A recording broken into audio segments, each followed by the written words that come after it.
The factory loomed ahead, a skeletal monument to a world long dead. Its rusted walls and collapsed roof stretched high into the bleak sky, jagged edges silhouetted against the faint glow of the moon. It felt wrong to be here, but hunger had a way of silencing doubts. The Wasteland didn't care about caution. It only cared about survival. "Are you sure this is a good idea?" Mae asked, her voice trembling as she tightened her grip on the makeshift spear she carried. I glanced at her, noting the nervous dart of her eyes toward every shadow. "No," I admitted, "but we're out of options. If there's anything left in there, we'll need it." Jordan snorted from behind us, his voice tinged with impatience. "Scared of some empty rooms? It's just an old building." He adjusted his battered rifle, the barrel scratched and dull. "Let's get in and out. This place gives me the creeps." "Then shut up and move quietly," I snapped, leading the way through the jagged hole that had once been the factory's main entrance. The interior was worse than I expected. The air was thick with the smell of decay and mildew, a sharp metallic tang lingering in the back of my throat. The floor was littered with debris, rusted tools, shattered glass, and unrecognizable hunks of machinery long since stripped of usefulness. The silence was oppressive, broken only by the crunch of our footsteps. Every sound felt magnified, bouncing off the corroded walls and hollow chambers. It was the kind of silence that pressed down on you, filling the spaces where rational thought should be. I kept my rifle raised, scanning the dimly lit expanse for movement. Shadows played tricks on my eyes, flickering and shifting like they had lives of their own. "What's the plan?" Mae whispered, sticking close to my side. "We search fast," I replied. "Split up if we have to, but stay within shouting distance. We're not taking any risks." Jordan rolled his eyes. "Yeah, because shouting won't draw anything out." I ignored him, gesturing toward the far end of the factory. "Check the offices. Mae and I will look through the storage areas." Jordan hesitated, glancing toward the darkened doorway I'd pointed to. For a moment, his bravado wavered, but he covered it with a smirk. "Fine. Don't take too long." He disappeared into the gloom, his flashlight casting erratic beams along the crumbling walls. Mae watched him go, her knuckles white around her spear. "You think he'll be okay?" "No," I said flatly. "But he's not my priority." We moved toward the storage area, picking our way through the debris. The shelves were mostly bare, their contents looted long ago. A few rusted cans and shattered crates offered little hope. Mae crouched down, inspecting something half buried under a pile of old rags. She pulled it free, revealing a sealed tin of beans. "Jackpot," she murmured, a small smile breaking through her anxiety. "Good. Keep looking," I said, keeping my eyes on the shadows. The hairs on the back of my neck stood on end, a familiar prickling sensation that told me we weren't alone. "Sunny," Mae whispered, her voice tight. "Did you hear that?" I froze, listening. At first, there was only silence. Then, faintly, a sound that didn't belong. The scrape of something heavy being dragged across the floor. My grip tightened on my rifle as I scanned the room. "Jordan," I called softly, my voice carrying just enough to reach him without echoing. No response. "We need to find him," Mae said, her fear palpable. The dragging sound grew louder, accompanied by a faint, wet squelch. It was coming from the direction Jordan had gone. I gestured for Mae to stay close as we moved toward the doorway. The beam of my flashlight cut through the darkness, illuminating a scene that turned my stomach. Jordan was on the ground, his body twisted and broken. Blood pooled around him, seeping into the cracks of the concrete floor. Something was hunched over him, its gaunt form trembling as it tore into his chest. The creature's skin was pale and stretched taut over its bones, its fingers ending in jagged claws that scraped against Jordan's ribcage. It didn't react to our presence at first, too engrossed in its grotesque feast. Mae let out a strangled gasp, and the thing's head snapped up. Its eyes glowed faintly in the darkness, twin orbs of sickly green light. Blood dripped from its maw, staining its rotted teeth. It let out a guttural snarl, the sound reverberating through the factory. "Run!" I said, my voice steady despite the panic clawing at my chest. Mae hesitated for half a second too long, and the creature lunged. I fired, the shot echoing like thunder in the confined space. The bullet tore through its shoulder, but it barely slowed. I grabbed Mae's arm, dragging her with me as we bolted back the way we'd come. The factory came alive with sound. Groans and snarls echoed from every direction. the shadows shifting as more figures emerged. They crawled out of doorways and dropped from broken rafters, their twisted bodies moving with unnatural speed. "The exit!" Mae cried, her voice raw with terror. "Blocked," I said, glancing toward the entrance we'd come through. The Horde was already pouring in, cutting off our escape. My mind raced, searching for another way out. The pounding of footsteps echoed in the hollow corridors of the factory, blending with the guttural snarls of the Horde. The air was thick with rust and decay, each breath scraping against my lungs. Mae clung to my side, her injured leg slowing us down, but leaving her behind wasn't an option.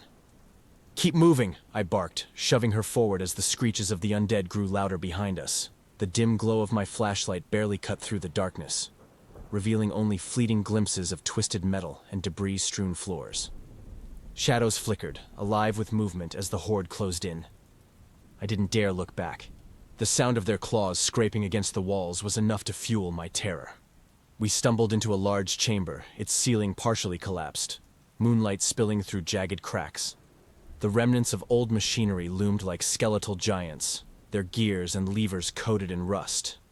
The path ahead was a maze of toppled beams and shattered glass. "This way," I said, dragging Mae toward a narrow gap between two massive machines. She gritted her teeth, clutching her spear with white-knuckled hands. Behind us, the Horde surged into the chamber. Their grotesque forms moved with horrifying speed, their eyes glowing faintly in the pale light. Some crawled on all fours, their twisted limbs jerking unnaturally, while others dragged what remained of their decayed bodies across the floor. Mae stumbled, falling hard against the jagged edge of a rusted beam. "Sunny, she gasped, blood dripping from a fresh gash on her arm. "Get up," I snapped, hauling her to her feet. "We're not dying here." A shriek tore through the air, closer than I wanted to admit. One of the creatures lunged, its claws swiping inches from my face. I swung the butt of my rifle, the impact cracking its jaw and sending it sprawling. Another scrambled over the debris, its mouth stretched wide in a grotesque grin. I fired, the bullet tearing through its skull. "Move," I shouted, shoving Mae ahead. We squeezed through the gap between the machines, the metal edges biting into our arms. The narrow passage slowed the creatures, their bulky forms struggling to maneuver, but it wouldn't hold them for long. I could hear their guttural snarls and the scrape of claws on metal as they forced their way through. Emerging on the other side, we found ourselves in a storage room, its walls lined with rusted shelves. Broken crates and shattered glass littered the floor, and the stench of mildew was overpowering. At the far end of the room, a heavy metal door hung slightly ajar. "There," I said, pointing to the door. "It might lead to an exit." Mae nodded, limping toward it as I covered her, my rifle trained on the gap we had just crawled through. The first of the creatures squeezed through, its emaciated frame contorting unnaturally. I fired, the shot echoing like thunder in the enclosed space. It dropped, but more were right behind it. "Hurry!" I shouted, backing toward the door as Mae pushed it open. The door creaked on its hinges, revealing a staircase leading downward into pitch darkness. Mae hesitated, glancing back at me.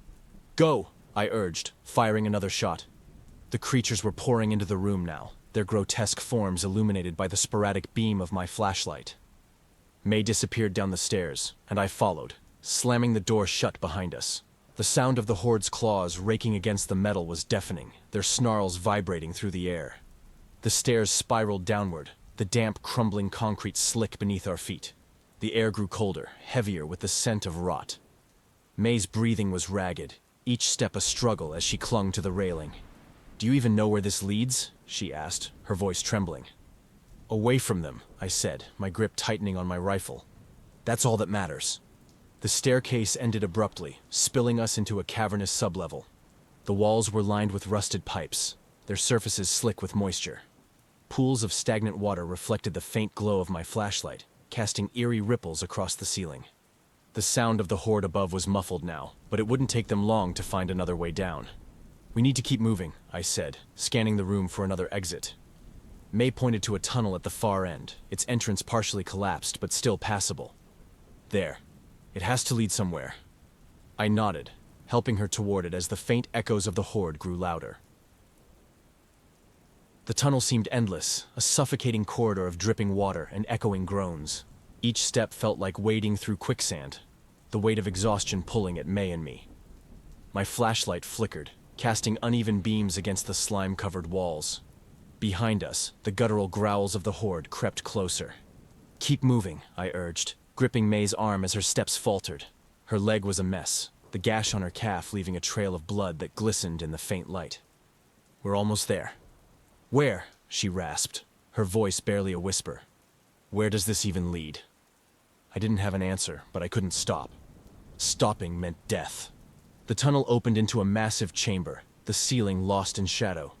Rusted pipes and crumbling machinery lined the walls, and a rickety metal ladder stretched up toward a faint glimmer of light. It was our only chance. "The ladder," I said, pointing. "It has to lead out." Mae stared at it, her face pale and slick with sweat. "I can't climb," she said. "Not with my leg." "You don't have a choice," I snapped, pulling her toward the base of the ladder.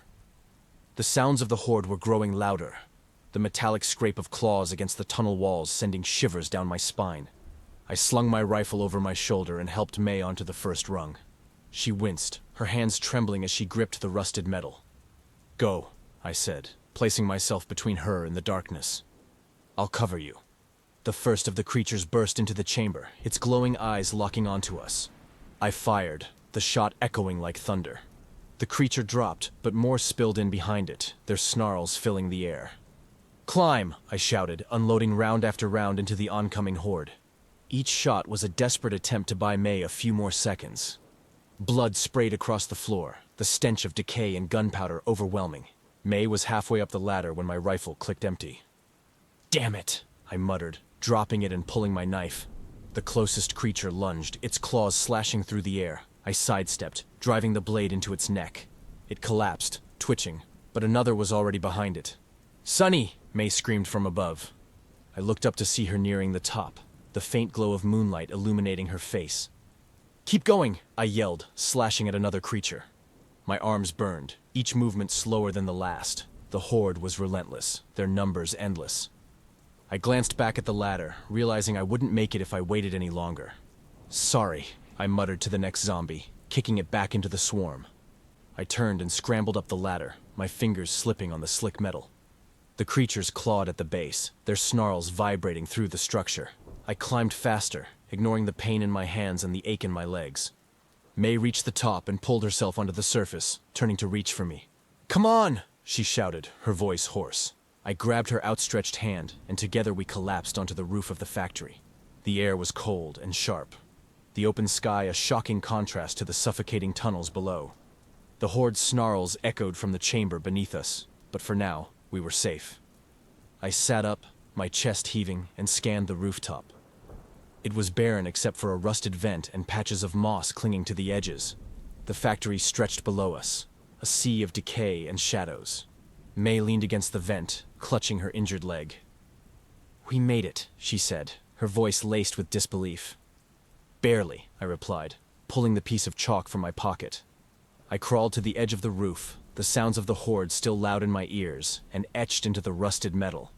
Rule 15. Always have an exit. The words felt heavy. Final. I stared at them for a long moment before standing. "We need to keep moving," I said. "This isn't over." Mae nodded, her face grim but determined. Together, we turned toward the horizon, the wasteland waiting to test us again.